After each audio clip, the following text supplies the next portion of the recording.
The Art of Trust, a Zen story about trust and life. The wind whispered through the pines as the young monk Kaito descended the mountainside. He had spent his entire childhood within the monastery walls, sheltered by the teachings of the elders and the serenity of routine. But now, his master, the revered monk Sojin, had entrusted him with a task that filled him with uncertainty: to travel to the valley and live among the people of the village. Trust is like the water of a stream, Sojin had said to him before he left. You cannot catch it with your hands, but if you allow it to flow, it will find its natural course. With those words echoing in his mind, Kaito began his journey. On the first day, after several hours of walking, he arrived at a small inn by the side of the road. He observed the people cautiously, wondering if they were worthy of his trust. A cloth merchant, an old woman with a basket of fruits, and a man in worn clothes occupied different tables. Kaito felt a weight in his chest. Within the monastery walls, trust was a certainty, but here, in the outside world, it seemed like a risk. He sat in a corner and observed in silence. Soon, a boy with a dirty face and bright eyes approached him with a smile. "Monk, are you hungry? My mother makes the best stew." Kaito hesitated. He didn't know these people nor their intentions. But then, at that moment, he remembered Sojin's words. Water flows without fear. He nodded with a slight smile. That small gesture would mark the beginning of a deeper lesson, where Kaito would discover that trust is not something given easily, but something that is cultivated, strengthened, and sometimes tested in unexpected ways. On his journey, he would learn that trusting others is also trusting life itself. The next day, Kaito continued his journey and arrived at a field where some farmers were working the land. One of them, an elderly man with hands weathered from labor, called out to him. "Young monk, you seem like a tired traveler. Would you like to share our bread?" Kaito felt doubt creep into his heart again, but he remembered the warmth of the boy at the inn and decided to accept. He sat with the farmers and listened to their stories, understanding that trust is also woven into the daily act of sharing. Each encounter taught him something new. Each honest look broke down the barriers of his uncertainty. Kaito slowly understood that trust was not an absolute guarantee, but a dance between giving and receiving, between openness and caution. Days later, Kaito arrived at a bridge that crossed a swift river. An old fisherman was there, casting his net with infinite patience. Upon seeing the monk, he smiled and invited him to sit.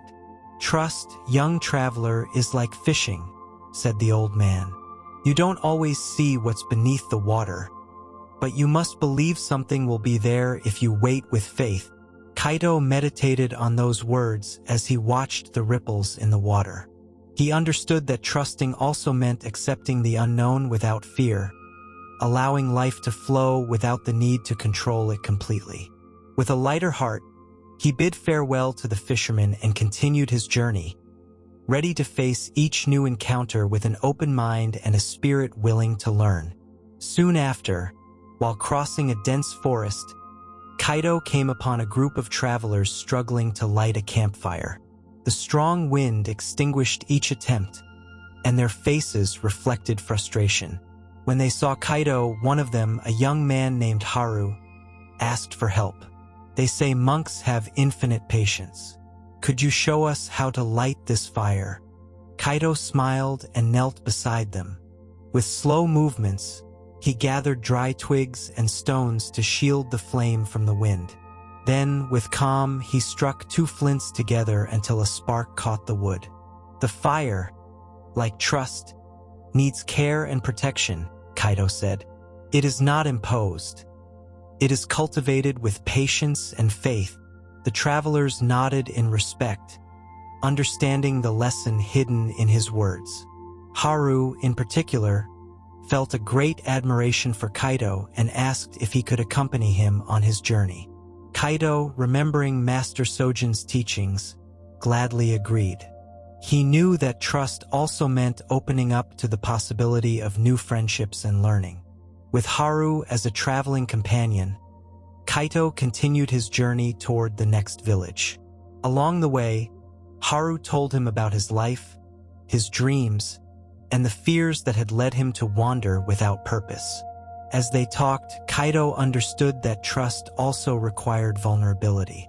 Sharing thoughts and experiences with another person was a way to strengthen the bond between them.